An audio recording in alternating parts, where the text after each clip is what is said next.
और अब बात देश के उस विधानसभा चुनाव की जो बीजेपी की साख और तृणमूल के अस्तित्व का सवाल बन गया है। जीत के लिए दमखम झोंक रही बीजेपी ने आरोप लगाया है कि ममता बनर्जी उनके अभियान से डर गई है।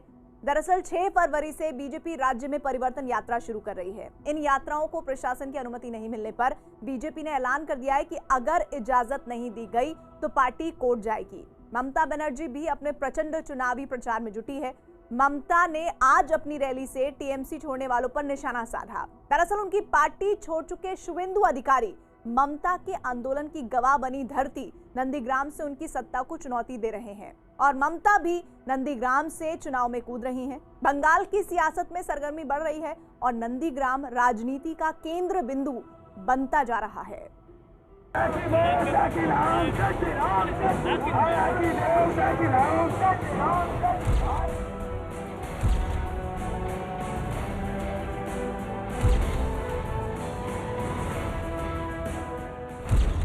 बंगाल में जय Shri Ram,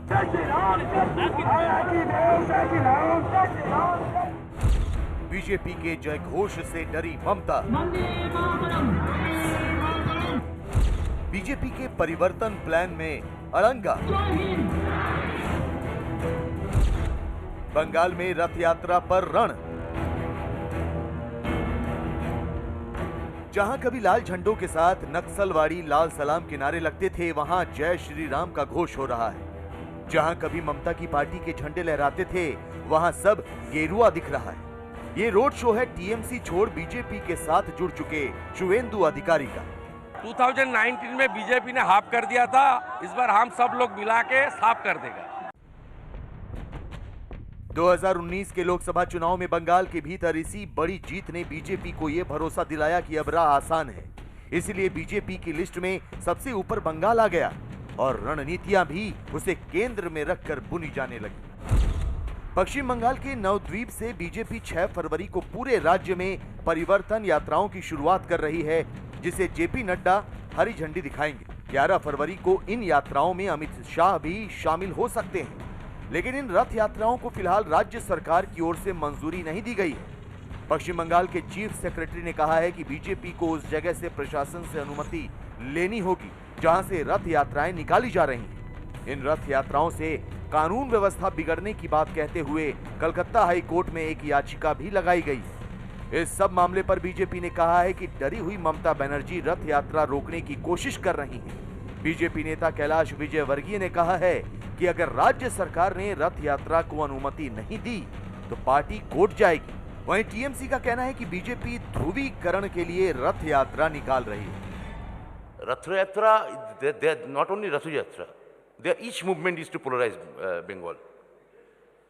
Each movement has been, they have taken to create a division within the Bengal, the harmony of the Bengal. But we can't destroy it because there is our Supremo Mamata Banerjee is here. और 6 तारीख नवद्वीप থেকে মাননীয় সর্বভারতীয় সভাপতি নাড্ডাজির হাত দিয়ে প্রথম যাত্রার উদ্বোধন হবে এবং আবার তিনি 9 তারিখ আসবেন, সেদিন দুটো যাত্রার উদ্বোধন হবে। মাননীয় অমিত শাহ 11 তারিখ আসার কথা আছে, কুচবিহার থেকে একটা যাত্রা শুরু হবে। আপাতত আমরা পারমিশনের জন্য দিয়েছি, দেখা যাক তারপরে বিকল্প রাস্তা সে চলতে থাকবে। पश्चिम बंगाल में बीजेपी अपना किला मजबूत करने में जुटी है तो ममता बनर्जी अपनी पार्टी की बाड़ेबंदी करने में आक्रामक रुख अपना रही है। मोदी जी ने क्या कहा था? 15 लाख करके रुपया हम सबको बैंक में डाल देंगे। आज तक एक को मिला नहीं मिला, लेकिन आज क्या किया? बोलता है रेल को प्राइवेटाइजेशन कर दो। ममता बनर्जी के सामने 2021 का चुनाव सबसे बड़ी चुनौती बनकर खड़ा है, लेकिन उनके सबसे भरोसेमंद साथी साथ छोड़ रहे हैं तो ये बौखलाहट जायज है। ममता बनर्जी ने अपने पूर्व साथियों पर इसी खींच के कारण शुवेंदु अधिकारी के खिलाफ मोर्चा खोला है। ममता ने शुवेंदु के गढ़ और उनके आंदोलन की धरती रहे नंदीग्राम से चुनाव लड़ने का ऐलान कर दिया है। यानी पश्चिम बंगाल की राजनीति का मुख्य बिंदु बनने जा रहा है नंदीग्राम।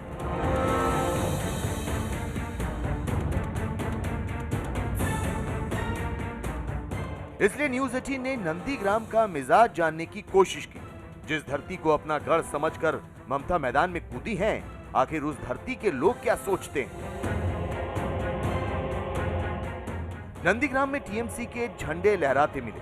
ममता बनर्जी का हाथ जोड़े एक बड़ा सा कटआउट चौराहे पर लगा हुआ है। तो सवाल यह है कि क्या राजनीतिक चौराहे पर खड़ी ममता के लिए नंदीग्राम जीत की राह खोलेगा या बंद करेगा? 2006-07 नंदीग्राम आंदोलन के बाद ही पश्चिम बंगाल की जनता ने ममता बनर्जी को विपक्ष की नेता के तौर पर स्वीकार किया और यही वजह था कि 2011 में ममता बनर्जी सूबे की मुख्यमंत्री बनी। इस वक्त मेरे आसपास आप जितने भी खेत देख सकते हैं, इन सभी खेतों में उस समय की लेफ्ट सरकार इंडस्ट्रीज लगाना चाहती थी, लेकिन ममता बनर्जी के आंदोलन की वजह से यहाँ पर इंडस्ट्री नहीं लग पाई। जानकार बताते हैं कि नंदीग्राम ममता बनर्जी के लिए ट्रम्प कार्ड है और इसी वजह से एक बार फिर ममता बनर्जी ने नंदीग्राम का रुख किया है और ऐलान कर दिया है कि 2021 का विधानसभा चुनाव वो नंदीग्राम से ही लड़ेंगी। नंदीग्राम ने तो ममता को सत्ता तक पहुंचा दिया, लेकिन 10 साल की ममता राज के बाद नंदीग्राम कहां तक पहुंचा? नंदीग्राम में बहुत बड़ा इंडस्ट्रियल आने वाला था, तो उसको रोका गया है टीएमसी द्वारा। 2018 का जो पंचायत वोट था, 2 किसान परिवार का आदमी को मारा गया है। इस तरीका से यहाँ ममता बनर्जी ने आके जिस तरीका से बोल के गया है, अहिंसा और बढ़ाने के लिए बोल के गया, मैं नंदीग्राम से लड़ूंगा। इसलिए माने आदमी से सब कोई डर है, जो इस बार भी उसी तरह अहिंसा होने वाला है। 3-4 चीज़ हम लोग देखने मिल रहा है। किसान को जो नरेंद्र मोदी का जो 100,000 साल में जो पेंशन मिल रहा था, वो रोका गया, क्योंकि किसान को अकाउंट में पैसा देना था। ममता बनर्जी वो अकाउंट नहीं नंबर दिया अभी तक। और जो आयुष्मान जो मेडिकल जो हम लोग का फैसिलिटी वो नहीं मिल रहा है। नंदीग्राम के इन्हीं खेतों में अवाम सरकार ने फैक्ट्री लगाने की योजना बनाई थी, लेकिन अब इन खेतों में तालाब दिखाई देते हैं। इस वक्त मैं मौजूद हूँ नंदीग्राम के गोकुल नगर गांव में और यहाँ पर तस्वीरों के जरिए आपको दिखाना चाहूँगा कि ये मेरे आसपास जितना भी ये पूरा इलाका आप देख सकते हैं, ये इस इलाके में यहाँ पर ये खेती की ज़मीनें हैं, लेकिन यहाँ पर खेती नहीं हो रहा है। वजह यह है कि यहाँ पर जो पानी का जो जल स्तर है वो काफ़ी नीचे है, तो लिहाजा यहाँ के जो किसान है वो मछली पालन यहाँ पर कर रहे हैं। आप यहाँ तस्वीरों में आप देख सकते हो कि किस तरीके से यहाँ पर मछली पालन किया जा रहा है। अभी कोरोना काल से 1 साल हो गया, बहुत सारी बेकार हमारा फ्रेंड्स और मेरा छोटा भाई बहुत अभी घर पे ही बैठे हैं। खेती के लिए बरसात के पानी पर निर्भर नंदीग्राम के किसानों की आमदनी का जरिया मछली पालन है, लेकिन छोटा मजदूर किसान वो भी नहीं कर सकता। तो लोग कह रहे हैं कि फैक्ट्री जरूरी है। फैक्ट्री तो चाहिए, फैक्ट्री ना चाहेगा वो तो काम करना है। आप दिल्ली, बम्बई, गुजरात, फिलहाल जिसको मिला है वो तो जिसका पास है, मतलब जो नेता वगैरह है उसी को मिला है, उसके अलावा और दूसरा गरीब वगैरह को मिला ही नहीं। इस एरिया में पहले फैक्ट्री लगने वाली थी आपके? हाँ, लगने वाला था। हाँ। आप लोग को क्या फिर से फैक्ट्री होना चाहिए कि नहीं? हाँ, जरूर होना चाहिए ना, होगा तो अगर बेकार वगैरह समस्या का लिपट जाएगा ना। लोग कह रहे हैं कि विकास नहीं हुआ। ममता के इलेक्शन एजेंट के दावे कुछ और हैं। नंदीग्राम में 7,000 करोड़ रुपया सैंक्शन कर रहा है, जो परिवार वालों को पानी देता है, तो काम शुरू हो जाएगा। वो काम होता है, उसके लिए कोई गलत नहीं होता है। जो ममता जी 2007 साल में जो नंदीग्राम में बीपीसी का जो आंदोलन है, भूमि उच्छेद प्रतिरोध कमेटी जो आंदोलन है, वो आंदोलन के लिए लड़ने वाला दो दीदी है। किसानों का मान किसानों तो रहेगा और फैक्ट्री हो चाहिए, तो कोई बात नहीं है। जो लाख वोट से ज़्यादा वोट से जीतेगा। नंदीग्राम इस बार बंगाल की सबसे बड़ी रणभूमि होने वाला है। नंदीग्राम के लोग सोचते हैं कि 10 साल की ममता राज में उन्हें कुछ नहीं मिला, अब बीजेपी से आस है। ममता दी तो वो वोट लेके चेयर लेके इधर से गायब हो गई, फैक्ट्री लगानी, लड़के लोग को काम भी मिला नहीं। अभी ये लोग काम के लिए अलग स्टेट में जा रहा है, ये बहुत दिक्कत है। अभी खेती में धान भी हुआ नहीं और फैक्ट्री भी हुआ नहीं, और फैक्ट्री बनाने के लिए मोदी जी को चाहिए, ममता जी को नहीं चाहिए। हम लोग नंदीग्राम का लोग ममता जी को अभी नहीं चाहिए। नंदीग्राम इस बार बंगाल की सबसे बड़ी रणभूमि होने वाला है। इस बार के नंदीग्राम विधानसभा चुनाव पर सबकी नजरें हैं, क्योंकि यहां से टीएमसी की सुप्रीमो और सूबे की मुख्यमंत्री ममता बनर्जी चुनावी मैदान में हैं और ममता बनर्जी को टक्कर देने के लिए उन्हीं के पूर्व सहयोगी और बीजेपी के कद्दावर नेता शुभेंदु अधिकारी चुनावी मैदान में होंगे। लिहाजा यहां का चुनाव दिलचस्प हो जाता है। अगर नंदीग्राम के लोगों की बात करें तो नंदीग्राम के लोगों का कहना है कि उनके इलाके में खेती करना काफी मुश्किल है, क्योंकि जलस्तर बहुत नीचे है। लिहाजा वो चाहते हैं कि उनके इलाके में इंडस्ट्रीज आए और जो विकास करेगा उसी के साथ वो खड़े होंगे।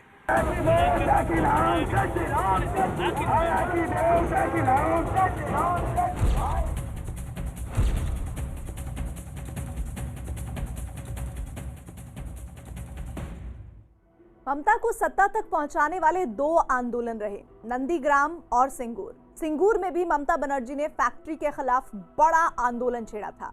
ये एक ऐसा राजनीतिक आंदोलन रहा जिसने लाखों किसानों को बर्बाद कर दिया। ममता 2011 में जब सत्ता में आई तो डायनामाइट से फैक्ट्री को उड़ा दिया। तब से सिंगूर के किसान भूमि होते हुए भी भूमिहीन होकर रह गए, क्योंकि जमीन खेती लायक ही नहीं रही। अब इसी बंजर जमीन को ममता ने अपनी वोट भूमि बनाने का आखिरी दांव चला है। ममता बनर्जी ने यू टर्न लेते हुए उसी जमीन पर इंडस्ट्रियल पार्क बनाने का ऐलान किया है। लेकिन क्या सच में सिंगूर का किसान ममता पर भरोसा कर रहा है?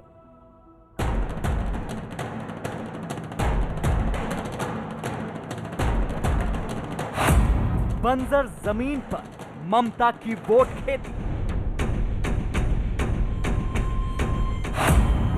टीएमसी ने पहले सिंगूर को उजाड़ा। सिंगूर का आदमी के लोग को तो दीदी ने मर दिया।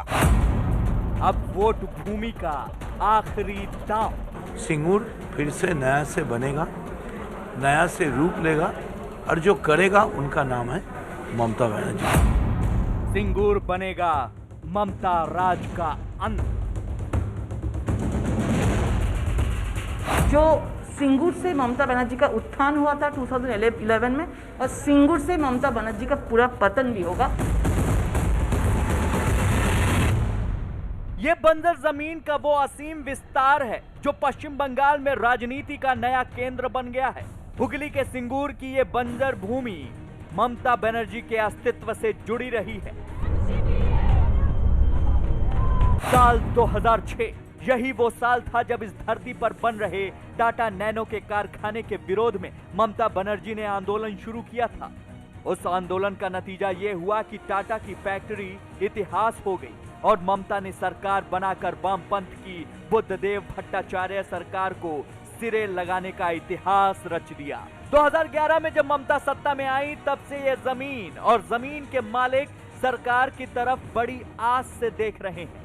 इस जमीन पर बनी कंक्रीट लोहे के फैक्ट्री को डायनामाइट लगाकर उड़ा दिया गया और बस इस वजह से इस धरती के लोगों का अभिशाप शुरू हो गया। इस धरती से बंगाल की सरकार बदलने का इतिहास लिखा गया और इसी धरती पर एक बार फिर बंगाल की राजनीति आकर ठहर गई है। कभी इस जमीन पर बना कारखाना तोड़ने वाली ममता बनर्जी ने यहां इंडस्ट्रियल पार्क बनाने का ऐलान कर दिया है। बीजेपी ने भी सिंगूर की बंजर हो चुकी जमीन पर टाटा कारखाना लगाने की कोशिश का ऐलान किया है। 2006 से मीलों मील तक फैली इस जमीन के मालिक परेशान हैं। जो 997 एकड़ जमीन सोना उगलती थी अब बंजर पड़ी है। इस इलाके के किसानों के मन की टोह लेने, उनकी व्यथा जानने पहुंचा न्यूज़ 18 इंडिया। ममता बनर्जी ने 2011 में सूबे की कमान थामते ही किसानों को उनकी जमीन वापस कर दी। मेरे आसपास जितनी भी जमीनें आप देख सकते हैं, ये सिंगूर की वो बंजर जमीन है जिसको लेकर यहाँ के किसान बेहद परेशान है। किसानों को इनकी जमीन तो वापसी मिल गई, लेकिन यहाँ पर वो खेती नहीं कर सकते हैं। 2006 में ममता बनर्जी ने यहीं पर आंदोलन किया था और आरोप लगाया था उस समय की लेफ्ट सरकार पर कि उस समय की सरकार ने किसानों से जबरदस्ती ये जमीन लेकर फैक्ट्री बनाने के लिए दे दी है। लेकिन आज की तारीख में ममता बनर्जी खुद इस जमीन पर फैक्ट्री लगाने की बात कर रही है और तो वहीं यहाँ के किसान जो हैं उनका कहना है कि वो बेहद परेशान है, क्योंकि यहाँ पर खेती की जमीन पर वो खेती नहीं कर सकते हैं, क्योंकि जमीन के नीचे से बड़े बड़े पिलर्स निकल रहे हैं, लोहे निकल रहे हैं और ये उपजाऊ अब रही नहीं है। किसानों को जमीन तो वापस मिल गई, लेकिन वो किसी काम की नहीं रही। फैक्ट्री बनाने के लिए जमीन पर पिलर खड़े किए गए और फैक्ट्री गिराने के बाद जमीन में दबे लोहे और कंक्रीट ने उसे बंजर बना दिया। ये जो नज़ारा आप देख पा रहे हैं, ये नज़ारा है सिंगूर का। इस वक्त मैं मौजूद हूँ सिंगूर के गोपाल नगर गांव में और इस गांव की जितनी भी ज़मीनें हैं वो सब बंजर पड़ी हुई हैं और यहाँ पर आप देख सकते हैं कि कहीं भी खेती नहीं हो रही है। और यहाँ पर आप देखिए तस्वीरों में कि इस वक्त जो है एक किसान जो है अंदर यहाँ पर काम कर रहे हैं जमीन और लगातार यहाँ पर खुदाई का काम यहाँ पर लगातार जारी है। बड़े बड़े पिलर्स यहाँ पर जमीन के नीचे है क्योंकि यहाँ पर फैक्ट्री लगने वाली थी और 2006 में जब ममता बनर्जी ने टीएमसी ने जब यहाँ पर आंदोलन किया था कि ये फैक्ट्री यहाँ पर नहीं लगनी चाहिए। रोजाना खुदाई करके आ रहा है, लोहा वगैरह लेके जा रहा है, क्या करेंगे? कितने पैसे मिल जाते हैं अभी आपको? जो भाव है, जो लोहे के जो कीमत है वही भाव बेच रहे हैं। कितने 200-300 कितने मिलते हैं? ऐसा होता है 200-250 रुपए हो गया ऐसे ही। उसी से आपके पालन पोषण हो रहा है? हाँ, पालन पोषण हो रहा है, क्या करेंगे? पहले किसान हल कुदाल लेकर इस जमीन पर पहुंचते थे, लेकिन ममता का आंदोलन विनाश बनकर आया। अब लोहा काटने के ब्लेड ही यहाँ खेती के औजार हैं। शिव कुमार की तरह ही गोपाल नगर के इस किसान की भी किस्मत फूट गई। इस वक्त मैं मौजूद हूँ सिंगूर के गोपाल नगर गांव में और यहाँ पर आप तस्वीरों में आपको दिखाना चाहूँगा कि किस तरीके से यहाँ की जितनी भी आसपास की जितनी भी ज़मीनें आप यहाँ पर आप देख सकते हैं, ये सारी ज़मीनें बंजर हैं। यहाँ पर किसी भी तरीके से खेती नहीं होती है। यहाँ के किसान काफ़ी ज़्यादा परेशान हैं और जिन किसानों के पास थोड़ी भी बहुत लागत है तो वो इस तरीके से यहाँ पर जैसे गोपाल नगर में देखिए इस ज़मीन पर खेती नहीं हो सकती थी और क्योंकि यहाँ पर आप देख सकते हैं, मैं आपको दिखाना चाहूँगा, ये राख है, ये डस्ट है और इस डस्ट पे कभी भी राख पे ये मिट्टी नहीं है, ये राख है। यहाँ पर तस्वीरों के जरिए मैं आपको दिखाना चाहूँगा, ये राख है और इस राख पर कभी खेती नहीं हो सकती। इस वजह से जो यहाँ इस ज़मीन के जो किसान हैं उन्होंने यहाँ पर एक तालाब बनाने का फैसला लिया है। हाँ, तो एकदम जंगल हो गया, पूरा जंगल हो गया। देखो ना, दिखाओ, पूरा जंगल हो गया। एक तालाब मछली होगा। हाँ, ये जो काला मट्टी है देखो, देख रहा हूँ। हाँ, ये जो काला मट्टी है, इधर पानी फेंकने से मछली नहीं बनता, मछली भी मर जाएगा। आदमी लोग को, सिंगूर का आदमी के लोग को तो दीदी ने मर दिया और इधर मछली इस तालाब में छोड़ेगा ना, मछली भी मर जाएगा। गोपाल नगर के सुशांतों को टाटा की फैक्ट्री में नौकरी मिली थी, लेकिन ममता की राजनीति ने उन्हें कहीं का नहीं छोड़ा। हमारे साथ इस वक्त मौजूद हैं गोपाल नगर गाँव के सुशांतो, ये बताओ, मुझे जानकारी मिली थी कि जब यहाँ पर फैक्ट्री लगाई जा रही थी उस वक्त आपका काम वगैरह शुरू हो गया था, यहाँ पर आप ट्रेनिंग कर रहे थे। हम टाटा से ट्रेनिंग लिया, हमार जमी खेती शिल्प में है, तो हमारो एक स्वप्न था जो हम टाटा फैक्ट्री से काम करेगा। तो हठात हमार सपना चूर हो गया। सिंगूर के किसान कह रहे हैं कि मां, माटी और मानुष का नारा देने वाली सरकार ने उनकी मां जैसी माटी को तबाह कर दिया। मैं समझता हूं कि ममता जी 2021 का जो चुनाव आ रही है, इस चुनाव को जीतने के लिए जनता को मन जीतने का कोशिश कर रहे हैं केवल मात्र। इनके बातों पर ना किसान भरोसा करता है, ना युवा छात्र भरोसा करता है, ना मतलब कामकाज आदमी आपको ये भरोसा नहीं है कि यहाँ पर फैक्ट्री हमको नहीं, सारा बंगाल का लोगों को भरोसा नहीं है कि वो फैक्ट्री लगाएंगी। यहाँ फैक्ट्री वो लगाएंगी नहीं, केवल राजनीति कर रही हैं वोट के लिए, वोट पॉलिटिक्स कर रही हैं। आप देखिए क्या स्थिति है, सारा देखिए, इधर देखिए क्या स्थिति है। जिस जमीन में सोना उगलता था, आज उस जमीन के अंदर से लोहा उगल रहा है। ये लोहा क्या जमीन से उगल रहा है? ये ममता जी का बनाया हुआ लोहा है। 2006 में इस जमीन पर फैक्ट्री बनाने के लिए भराव करके इस इलाके को ऊंचा किया गया। गहरी जमीन को पाटने के लिए भराव में राख का इस्तेमाल किया गया। राख से जमीन की उपजाऊ क्षमता खत्म हो गई।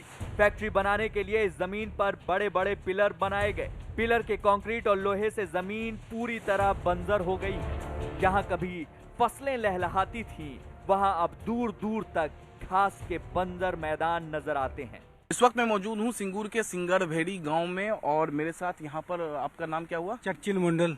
चर्चिल हमारे साथ हैं। चर्चिल, ये बताइए, ये जमीनें आपकी हैं? है, मेरा तो 2 एकड़ जमी था। पहले बम्पन सरकार आया, बोला फैक्ट्री है। मैं तो खूब खुशी है। मैं दूसरे स्टेट में काम कर रहा है, ज्वेलरी का काम राजस्थान में। मैं तो जमी दिया, बोला फैक्ट्री हुआ। हाँ, पूरा फैक्ट्री तो तैयार हो गई। आप उसी में नौकरी करने वाले? हाँ, नौकरी करने वाला है। लेकिन आपको दुख हुआ जब टूटा? दुख हुआ, टूटा, कैसे घर चलेगा? 10 साल, पिछले 10 साल तो हो गया। ममता सरकार ने जमीन पर बना कारखाना ये कहते हुए तुड़वा दिया था कि बंगाल को कारखाने की नहीं, खेती की जरूरत है, इसीलिए यहाँ ट्यूबवेल भी बनवाया गया था। ये समरसेबल है खेती करने के लिए। ये उस वक्त जब आपको जमीन वापसी दी गई थी तो पानी निकालने के लिए यहाँ पे जो अब पानी निकालने के लिए समरसेबल बना दिया है, लेकिन यहाँ की थोड़ी चाष होगा, चाष होने का तो कोई उपयोगी नहीं है। तो यहाँ पे फैक्ट्री यहाँ तो के ऊपर मिट्टी डाल दिया, मिट्टी में रेत है, कंकर है, सब कुछ है, उसमें खेती बाड़ी में काम नहीं हो सकता। 10 साल के राज में ममता को इस बंजर जमीन की सुध लेने की सुध ही नहीं आई, लेकिन बीजेपी की बढ़ती ताकत से ममता ने यू टर्न लेते हुए उसी जमीन पर कारखाना बनाने का ऐलान कर दिया जहां से कभी तोड़वाया था। इसीलिए बीजेपी की जबान पर तंज है। उसका मुख्यमंत्री होने के बाद 10 साल हो गया, अभी तक एग्रीकल्चर जो किसान का जो बात है, किसान के लिए कुछ भी नहीं किया। हम लोग 2019 में हम लोग को जब हुगली सीट में हमको दिया था तो उसमें हम लोग घर घर किसान के घर घर गया, परिवार के साथ बातचीत किया और ये हम लोग को लगा कि किसान के लिए कुछ भी नहीं किया। बहुत सारा किसान ने सुसाइड भी कर लिया था। हम लोग बोल रहे हैं अभी जो इंडस्ट्री का बात होगा वो भारतीय जनता पार्टी बनाएगा सरकार आने के बाद। जो सिंगूर से ममता बनर्जी का उत्थान हुआ था 2011 में, और सिंगूर से ममता बनर्जी का पूरा पतन भी होगा और किसानों से हाथ से होगा। सिंगूर के किसान अपनी दुर्दशा पर रो रहे हैं, ममता को इसका जिम्मेदार मान रहे हैं। उन्हें उम्मीद नहीं है कि ममता उनके लिए कुछ करेंगी, लेकिन टीएमसी का अपना दावा है। बीजेपी अगर आएगा तब तो बनाने का सवाल पैदा होगा।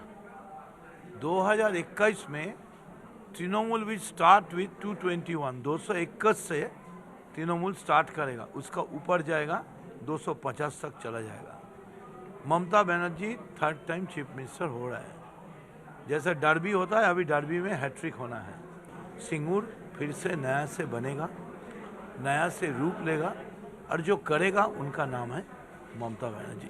ममता बनर्जी का राजनीतिक उदय इसी जमीन से हुआ था और इसी जमीन से ममता के वोटों की फसल तो लहलहा उठी, लेकिन जमीन बंजर रह गई। एक बार फिर बंगाल की राजनीति इसी जमीन के इर्द गिर्द घूमने लगी है। चुनाव में ये बंजर जमीन एक बार फिर वोटों की फसल के लिए अहम हो गई है।